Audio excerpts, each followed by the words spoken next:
Now joining us on stage, provocateurs Gill Wildman and Robert Fabricant.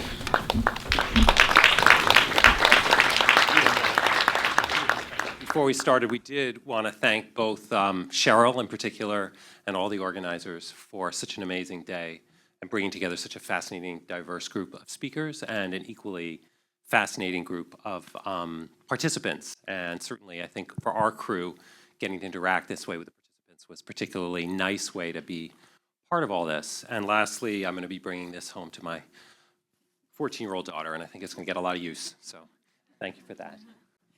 Yeah, we have to take it back to our kids and say you can only ask us a question through our provocateurs. Right. But thank you, provocateurs. You've done an awesome job actually keeping up with stuff. Yes, please.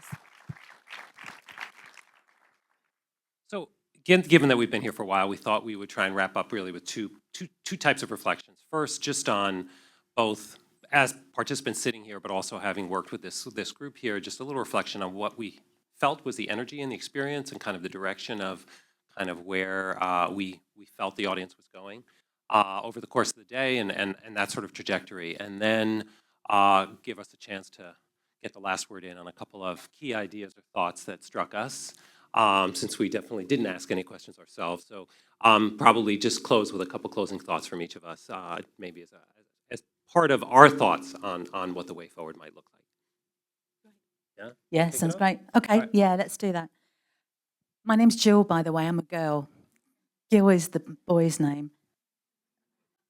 Thank you for all the richness of all the materials that have been shared today. I mean, not only by the speakers, but also by the conversations outside.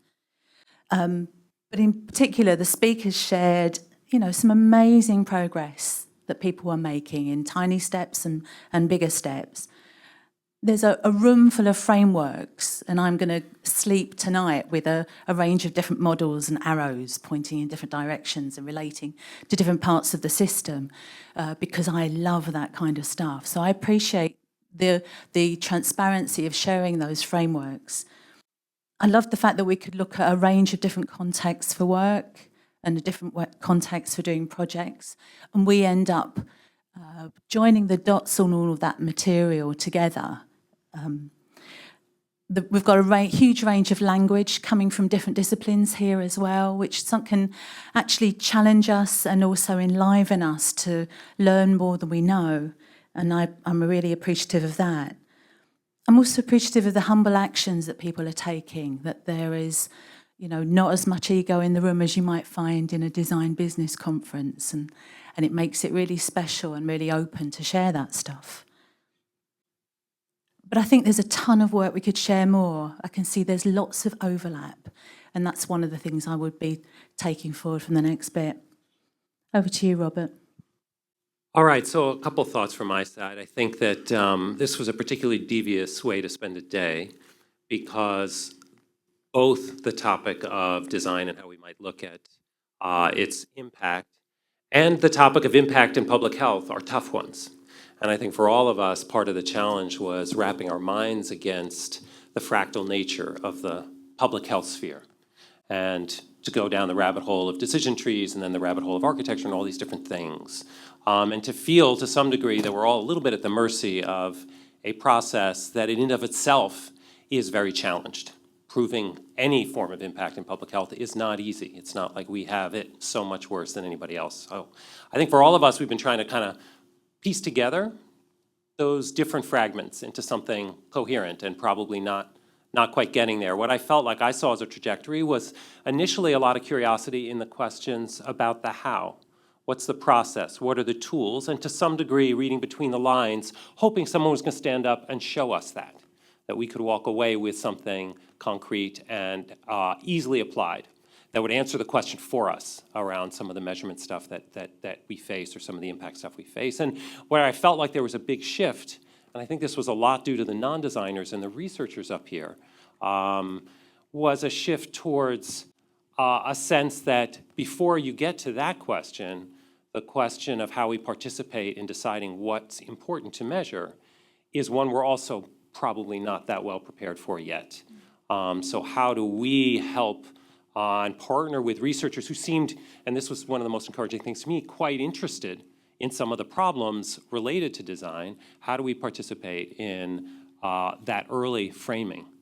Because that's what everything will flow out of. And we don't, I think, I don't think everyone came thinking that that was the question that we were trying to answer. And I think that framing conversation, how we participate in it, is something that I think is for me a big learning. So I think the curiosity was there. I think it leveled up to quite an interesting place. And I would say that the range of different perspectives, from anthropology to social science to many other things, I think gives us a lot to think about.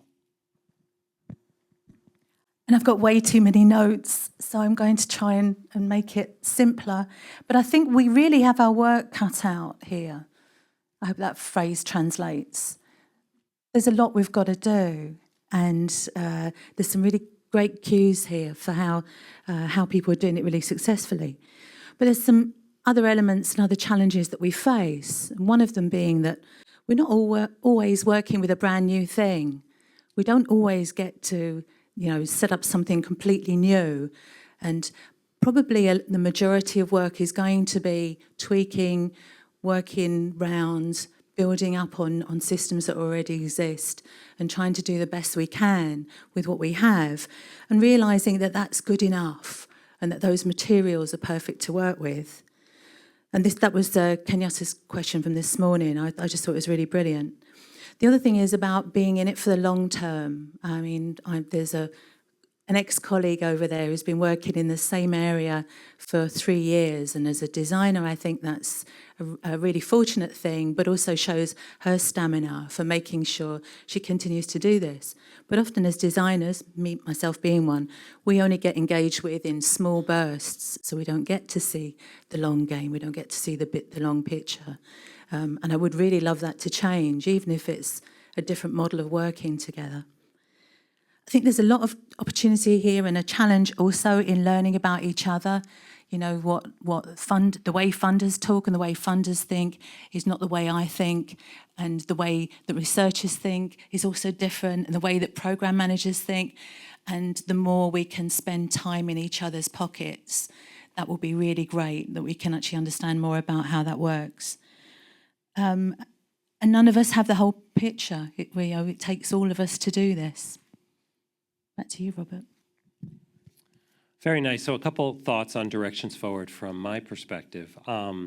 First comes back to that framework. How do we partner with folks who are used to putting these frameworks together and thinking through the what of what you measure before we get into the how of the process?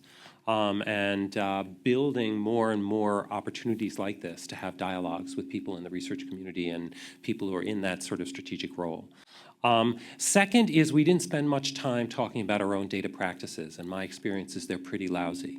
We don't have norms for the way we sort of mine and get value out of the tremendous surface area we have with communities, with individuals, and with issues. And I do think if I had a wish, it would be that we could start to align a bit more around that, because that's the baby step that opens up most of these other questions, is if we're somewhat thoughtful, rigorous, and a bit accountable for how we think about what we're learning and the data. And I think we've been trained to synthesize down to the single slide with the image and the insight, and that's wonderful and in many contexts quite powerful as a way of moving the needle. But we tend to throw out everything else that we've gathered along the way. And I think a more rigorous practice around that would offer us opportunities to partner with research that we don't have today. So that was my sort of second thought. And my third thought is that we can't be the only ones with this problem. There are many other qualitative methods, new processes that have been brought into development, into poverty, into social impact, and into global health specifically. And they've been adopted for many reasons. And I don't know if it's always because they've proven their pure measurement value. But either way, I feel like we have a tremendous amount to learn from other fields of practice. And this, I think, was to me a little bit of a taste of where we could take that. And I think for each of us to look to mine one of those fields of practice moving forward and figure out exactly what the experience of community-based development or mediation or other soft qualitative methods has been to drive and get validated and adopted, I think each of us could bring a story back that might be useful for a different kind of story back that might be useful for the next one of these whenever it happens. So those are a couple thoughts for me on final directions, and I guess with that, we are going to pass it back to you, Cheryl, to do the final close.